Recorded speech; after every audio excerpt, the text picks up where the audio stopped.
Facial palsy has a tremendous effect on people's function. Speaking, eating, drinking, blinking, all of those things that we never even think about. You're very conscious of one side of your face feeling like a piece of wood. There's absolutely no sensation there. It's one of those nightmares you can't come out of. It goes on and on and on.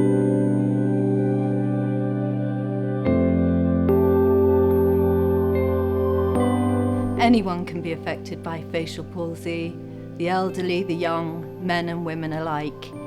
Nobody really knows when it's going to strike.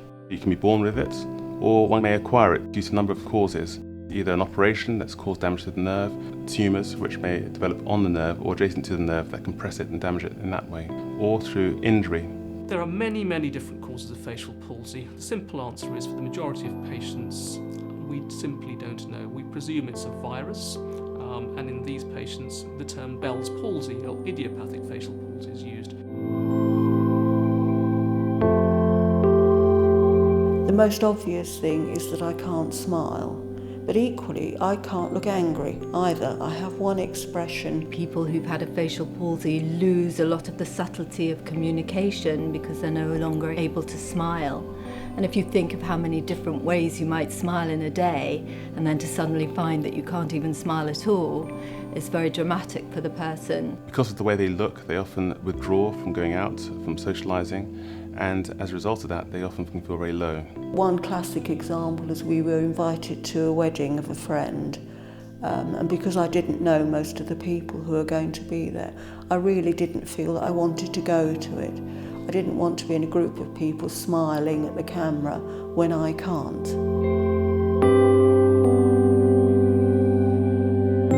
Historically, it's been quite difficult for people with facial palsy to get access to treatment on the NHS. This is partly because across the country, services are very variable.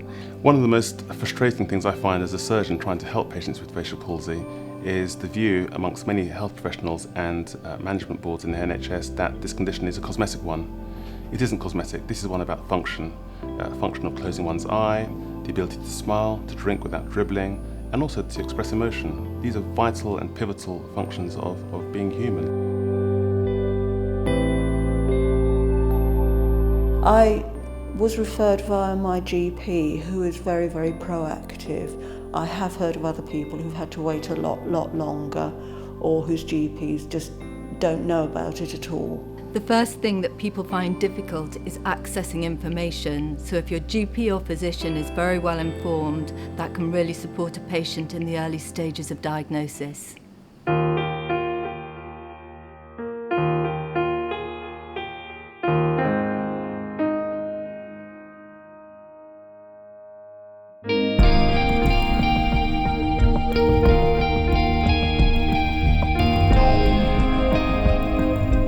The Facial Palsy UK charity is going to be tremendously helpful for people with facial palsy.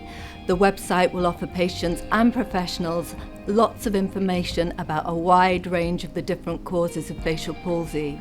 Importantly for patients, there'll be access to an online forum, and there'll also be support networks set up across the country so that people can meet and share their stories and exchange information. We could all be affected by facial palsy. Sadly, the condition isn't really on the medical radar and there isn't enough research at the moment, so treatments are still behind where they should be, in my opinion. I hope that through support of this charity, more patients will be helped, there'll be better support, better education of health professionals, and hopefully some cures in the future.